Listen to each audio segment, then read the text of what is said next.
Right. Good afternoon. Yeah, definitely good afternoon. Apologies for the delay, which was beyond my control. Shortly, we will be joined by our colleagues from the UN Development Program. Kani Wignaraja, the Assistant Secretary General, head of UNDP's Asia and Pacific Bureau. She'll be here in person, and she will be joined virtually by Stephen Rodriguez, the UN's resident coordinator in Kabul, who's joining us virtually from Kabul, and they will be talking to you about Afghanistan and the socioeconomic situation as Kani just returned. Tomorrow, our guest will be Jean-Pierre Lacroix, the head of peace operations, to speak to you about peace operations. And tomorrow is also... Yay. That's why. That's why. Now we know. Happy birthday, Muti. Sorry. Beyond Benno's mother. Tomorrow is International Women's Day. This year's theme is, quote, invest in women, accelerate progress. In this message, the Secretary General says that women and girls have made great gains, demolishing barriers, dismantling stereotypes, and driving progress towards a more and just equal world, yet they face immense obstacles, with billions of women and girls facing marginalization, injustice, and discrimination. The Secretary General underscores that ending the patriarchy requires money on the table. He calls for investment in programs to end violence against women and to drive women's inclusion and leadership in economies, digital technologies, peace building, and climate action. I'm glad I mansplained all of that to you, Maggie. And also, I would encourage you to take a look at an op-ed published this week by the Secretary General, in which he warns that our current speed, full legal equality for women is some 300 years away, and so is the end of child marriage. Tomorrow, there'll be obviously a series of events to mark the day. The official commemoration will begin at 10 a.m. in the ECOSOC chamber, where the Secretary General and the Deputy Secretary General will be there, and you are welcome to join the event. For the 10th year, over 100 stock exchanges around the world are hosting bell-ringing ceremonies to mark the day and raise awareness of the role of the private sector can do to advance gender equality. The initiative is organized by UN Women in collaboration with the UN Global Compact and other partners. UN Women's Deputy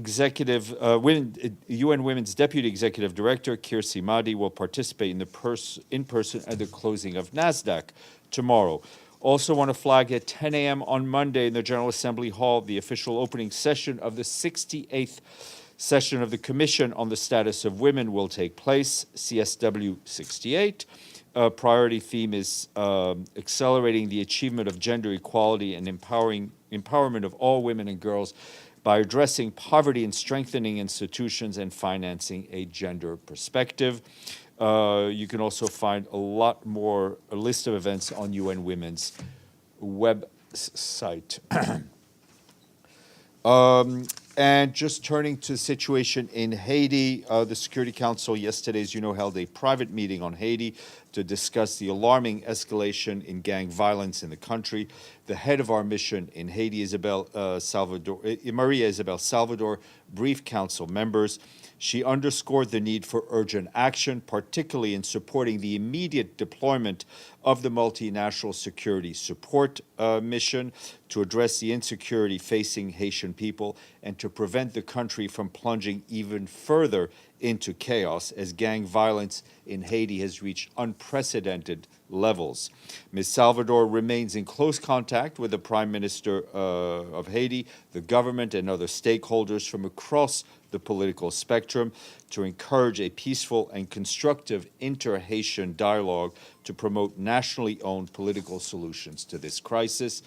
And in answer to questions that were raised yesterday regarding official notification from Kenya, I think, Michelle, you had asked, I can tell you that we have not yet received an official notification in line with Security Council Resolution 2699. However, as you have seen, as this was public, President Ruto of Kenya has expressed that his country is ready to deploy police officers to Haiti in in the context of the multinational support mission. Last Friday, following the signing of a reciprocal agreement between Kenya and Haiti that paved the way for the deployment of Kenyan police officers to Haiti, President Ruto announced that his country was, quote, ready for their deployment. Also on Haiti, on the humanitarian situation, I can tell you that despite limited access because of the obvious insecurity, we and our partners are using every window of opportunity to deliver aid. Since the 3rd of March, WFP and its partners have delivered more than 7,600 hot meals to displaced men, women, and children living in displacement sites. The International Organization for Migration has now distributed shelter material to more than 650 families. Our partners are also providing psychosocial support to children and their families through hotlines. As we mentioned yesterday, the healthcare system is near collapse. Many health facilities have closed or drastically reduced their operations due to a worrying shortage of medicine and the ability of staff to actually get to the hospitals where they are most needed. There's also reported shortage of medical equipment with blood, beds, and staff to treat patients with gunshot wounds from areas around Port-au-Prince. The ambulatory emergency center of Doctors Without Border in the Turgeot neighborhood of Port-au-Prince, which had been closed since December of last year, reopened yesterday. The MSF, Doctors Without Borders, also opened a new trauma center with a capacity of 27 beds and 2 operating rooms in the Carrefour neighborhoods that's on the outskirts of the Haitian capital, Port-au-Prince.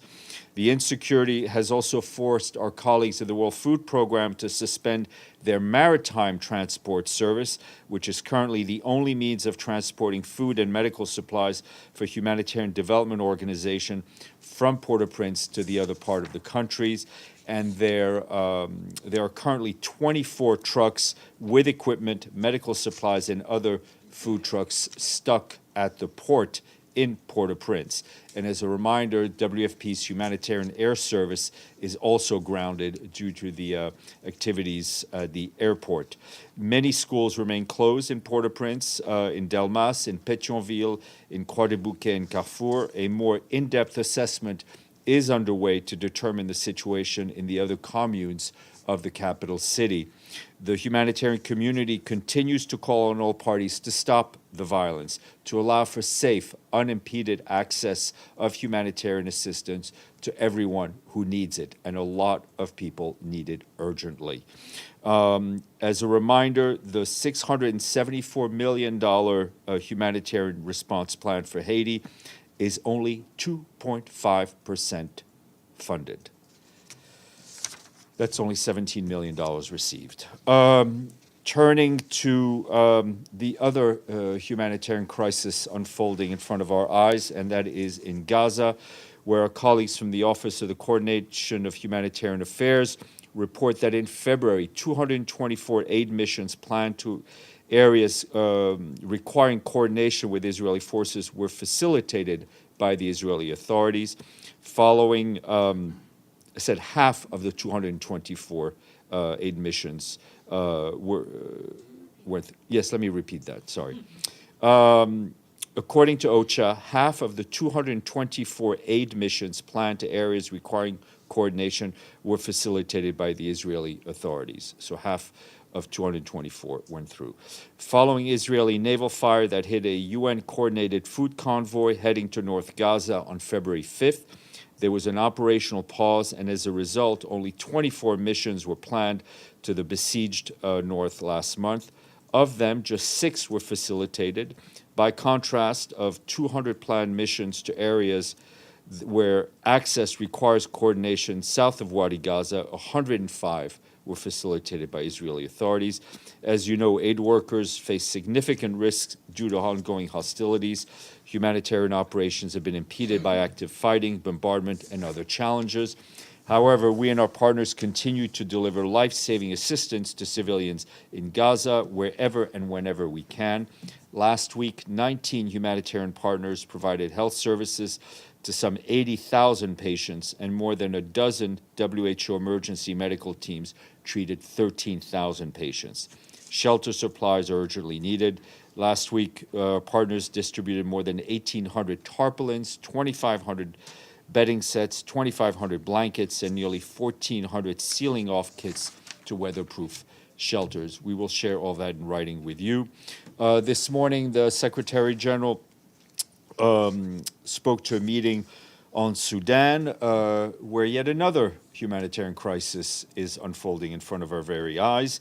And he made an appeal calling on all parties in Sudan to, quote, honor the values of Ramadan by honoring a Ramadan cessation of hostilities, adding that this cessation of hostilities must lead to a definitive silencing of the guns across the country and set out a firm path towards a lasting peace for the people of Sudan. Mr. Guterres said that he counts on his personal envoy, Ramtan Lamamra, to continue leading the political efforts and to promote the coordination of international mediation initiatives. Mr. Guterres addressed the humanitarian crisis in Sudan extensively in his remarks, saying it is reaching colossal proportions. As we have been briefing you constantly, half of the population in Sudan, that is some 25 million men, women, and children, need life-saving assistance. Sudan is now home to the world's largest internal displacement crisis, with 6.3 million people being internally displaced and 1.7 million people having fled to neighboring countries. Some 18 million people are acutely food insecure. The Secretary General underscored that we and our humanitarian partners are doing everything we can to stem the suffering. He urged the international community to provide financial support to the humanitarian response plan, which remains gravely underfunded, as most of our humanitarian appeals are. And in the Democratic Republic of the Congo, our peacekeeping colleagues tell us that intense fighting is continuing in North Kivu between members of the M23 and the Congolese forces, including in the Nyanzale, Kikuyu, and Kirima areas. The fighting has led to large displacement of civilians towards Kanyabayonga and Rwindi, including more than 2,000 displaced men, women, and children seeking shelter near the UN base in Rwindi. UN peacekeepers have also established humanitarian corridors in the area to ensure the safe movement of civilians and support the disbursement of humanitarian aid. And in nearby Ituri province, peacekeepers yesterday exchanged fires with members of the Codeco militia following an attack in Lorgu, a community located about 20 kilometers south of Jugu. The population fled the area, with many seeking protection at the UN base in Drodo. Later in the day, peacekeepers and the Congolese army repelled another attack by the same armed group in Drodo, with the exchange of fire resulting in militias withdrawing. Joint patrols with the Congolese army continue in Drodo-Largu area to ensure the protection of civilians. And the head of WFP, Cindy McCain, is in the Democratic Republic of the Congo. She issued an appeal to the international community for urgent resources to respond to the deepening hunger crisis in the eastern part of the country, adding that women are bearing the brunt and disproportionate brunt of this humanitarian emergency. While this conflict continues, she said, emergency relief will remain critical and humanitarian assistance must keep pace with the rapidly growing needs in the DRC. More information online. Also want to flag that in Somalia, the deputy head of OCHA and the Food and Agriculture Organizations arrived in the country today on a joint mission to urge continued global support for Somalis suffering from the impact of hunger, conflict, and climate change. Assistant Secretary General Joy Msuya and FAO's Deputy Director General Beth Beckdahl will meet people on the front lines of the climate crisis, including displaced farmers, as well as government officials, donor partners, and aid workers looking to scale up the response efforts. As you know, at the start of 2023, Somalia was still experiencing the worst drought in decades. New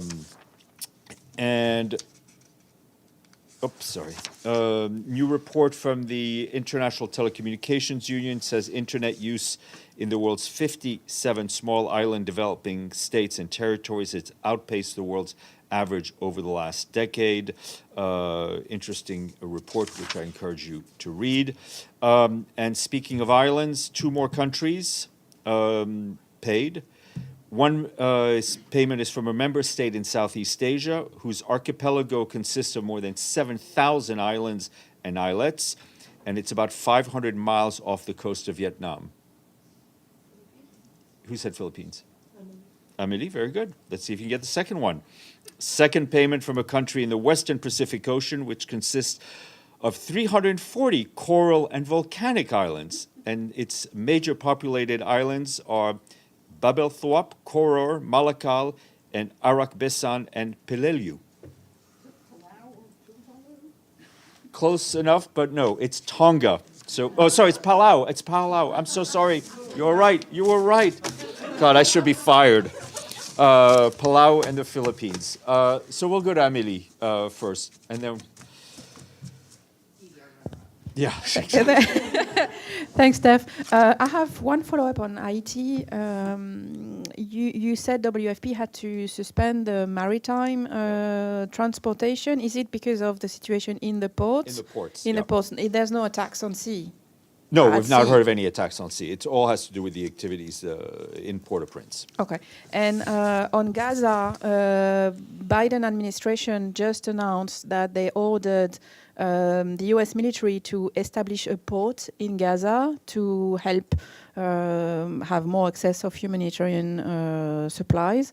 Any comment about that? Well, I mean, any way to get more aid into Gaza, whether by sea or airdrop, is obviously good.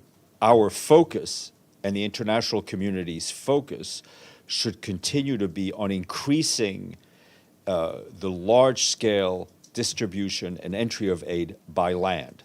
It is cost-effective, it is volume-effective, and that's why we've been saying from the beginning, we need more entry points, and we need a larger volume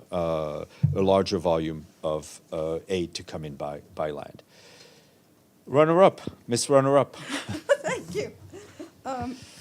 Thank you, Steph. The Sudanese ambassador commended the Secretary General's call for a Ramadan ceasefire in Sudan. Yeah.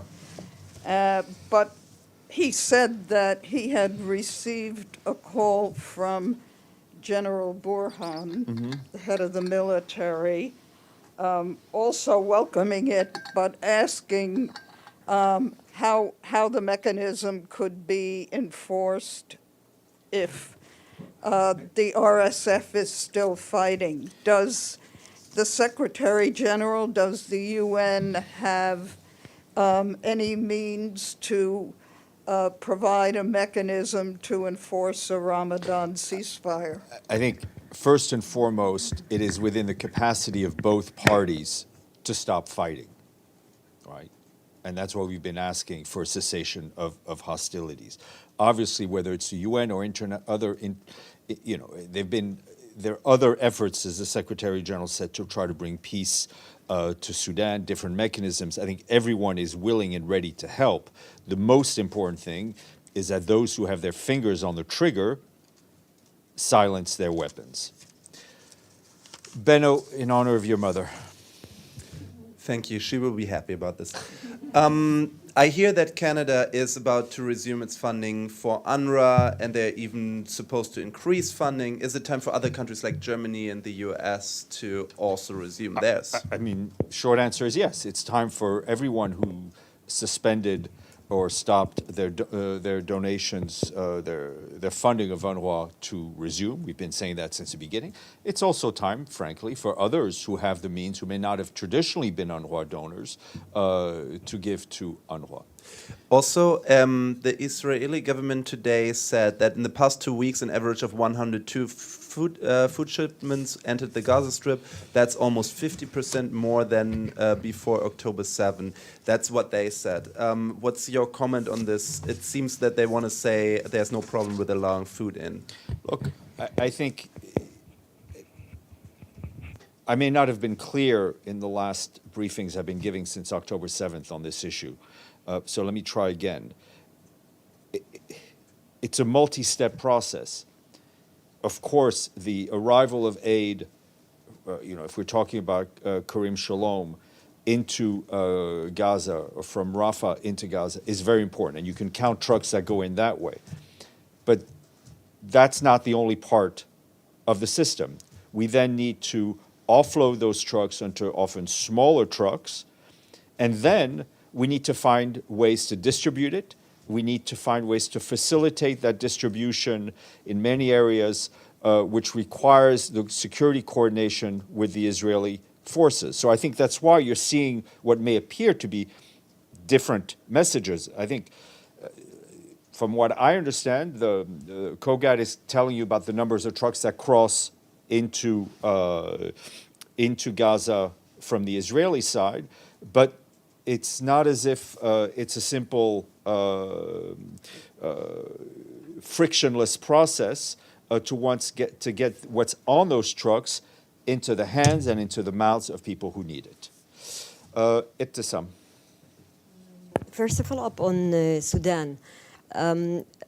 It seems to be that the Sudanese representative was basically putting the responsibility now on the rapid support forces to stop the fighting. Do you agree with such representation? Which role do you see that the Burhan government or the army should also play? I mean, to repeat perhaps with different words what I told to Edie, you have two groups that are fighting, that have been fighting for a long time. You have the army and the forces led by General Burhan. You have the rapid support forces. The fighting has been going on viciously since the beginning, where, as I've just said, now half of the population of Sudan needs humanitarian help. We've seen the horrific reports of human rights violations, of sexual abuse. It's the parties that are doing the fighting that need to stop the fighting. I mean, there are two sides, two groups that have a lot of weapons. It is important that they just stop fighting so we get the cessation of hostilities. And a follow-up also on Gaza and the announcement the American announcement regarding the port. Were you aware of that? Is there a role that the Americans want the U.S. to play, the UN to play? Thank you. Look, we've been aware of projects to move things by sea. I think, as you know, Sigrid Kaag went to Cyprus. I think Tor's been to Cyprus and others. I'm not aware, as of right now, of any specific coordination by the U.S. with the United Nations on this particular project. I mean, the idea of sea access has been discussed in various in general terms in various conversations. Madame. Just a quick question on Gaza. As of this morning, it seems that the prospects for reaching... Yeah. So as of this morning, the prospects for pause in fighting, a 6-week temporary ceasefire, seems like they're diminishing as of this moment. Do you have a quick comment on that? And does this make you worry that an invasion of Rafah is more imminent for Ramadan rather than not? We have no... The fact that there's no agreement to date is not good news for the people of Gaza. It's not good news for the hostages and their families. I mean, that's just a reality. We wish and we hope that some agreement can be made. Obviously, I think the risks of a more intense Israeli military action continues to loom over the people of Gaza. Richard, then Margaret. Thank you. You may want to reuse some of your answers today, but an administration official has told journalists today the government of Israel has prepared a new land crossing directly into northern Gaza. It's the third crossing. The person says, as the UN confirmed today, we expect the first deliveries to transit this crossing over the coming weeks. So is the UN aware of this? What is the impact? I know there have been discussions and there's been a lot of advocacy from our colleagues to get additional crossings from Israel into Gaza, especially from the north. If this were to come to pass, obviously it would be a welcome step, but I will look further into it. Margaret, then Deji, then Georgia, then Stéphane.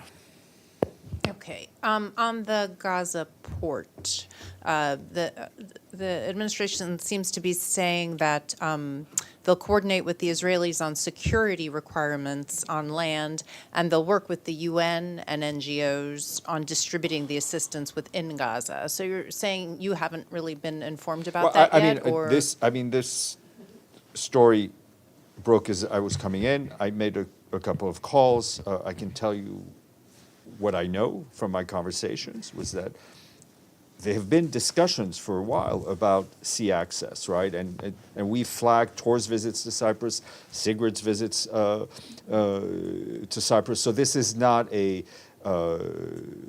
fact that people are looking at sea access is not a complete surprise.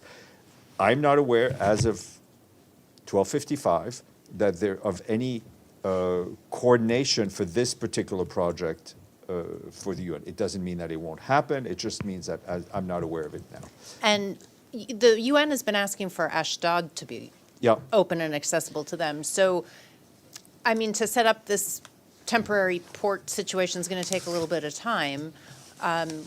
Is your preference still to have Ashdod open? Our preference continues to be larger access by road. That's why my answer to Richard, that we've been asking for more crossings, and we've been stressing the need for our goods to be able to come through Ashdod. And then, can I just ask one on Haiti? The government has extended the curfew and the state of emergency for another month.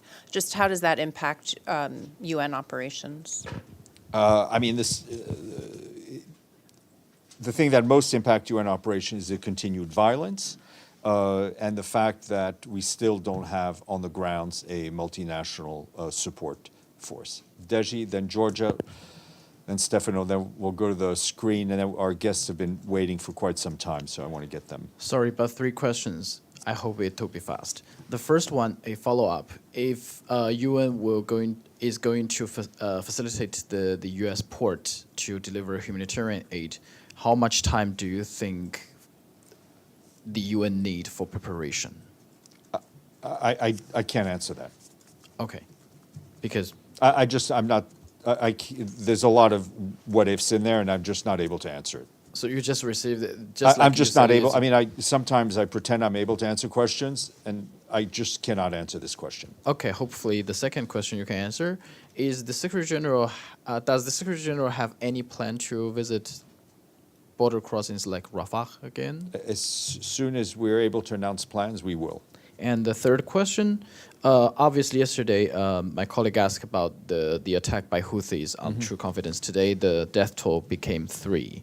How much does the Secretary General worry about the continuous attack by Houthi in the Red Sea? It's very concerning. I mean, it's concerning for the safety of seafarers on commercial cargo ships who are not who didn't sign up to put themselves in the line of fire. It's concerning for the global economy. It's concerning for regional stability. It's concerning for the ecology and the economy of the region as well. But do you think this situation is connected with what happened in Gaza? I'm not the one.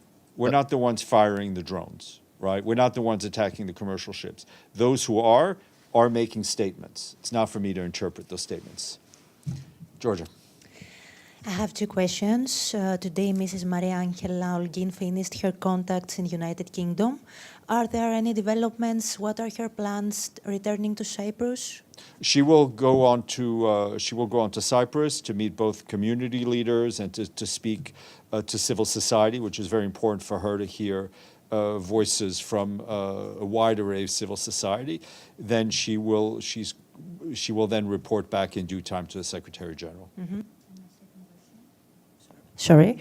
My second question. EU is working on creating maritime humanitarian corridor to support people in Gaza. Because of that, tomorrow on Friday, Ursula von der Leyen and the President of Cyprus, Nikos Christodoulidis, will meet about this issue. How do you comment on this effort? Look, Cyprus has always played a very useful and important role in the Eastern Mediterranean on these issues, on humanitarian issues. We've seen it for decades, in fact. And we have been also, senior UN officials have visited Cyprus to discuss maritime issues with the Cypriot authorities. Stefano? Thank you, Stéphane. Two questions. One, this evening, the President of the United States is going to deliver an important speech. Does the Secretary General going to watch it, and what there is any expectation, something about, in particular, they expect that he will say about Gaza and Ukraine?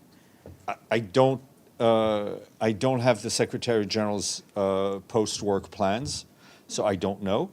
And I don't. It's not for us to raise expectations on what is the traditional State of the Union speech. Your second question. But he's going to watch it. I just said I don't know what his post-work plans are. Okay. The second question is about the March 8th. I read the statement that the Secretary General is doing for Women's Day. And he, in particular, he says, our world still reflects millennia of male-dominated power relations. And then he says, we must move much faster. And he using words accelerating and so on. Yesterday, in the Special Envoy for Afghanistan, Otunbayeva, answering a question on Stakeout, she said something, the exact word maybe are not those, but she says something like, it's a matter of culture. We had to, talking about the Taliban, we had to convince, we had to go slow, we had to, try to convince them.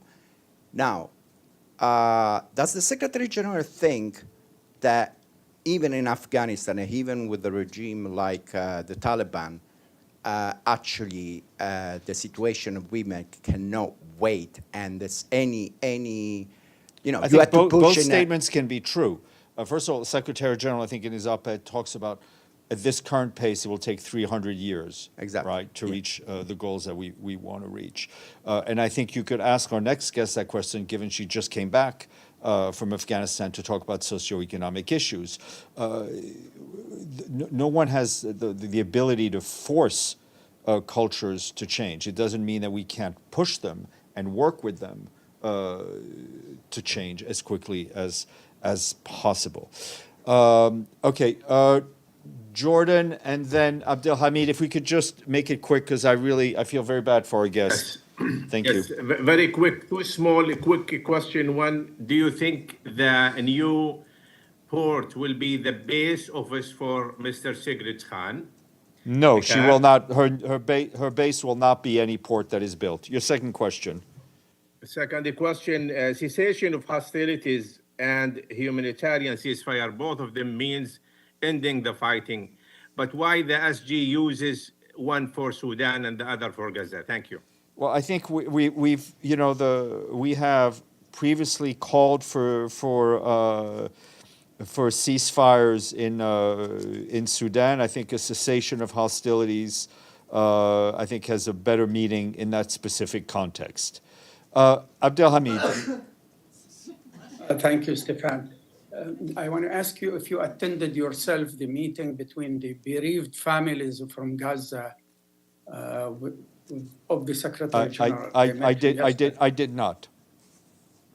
What is the impression of the Secretary General? I think the Secretary General was extremely moved by the stories he heard.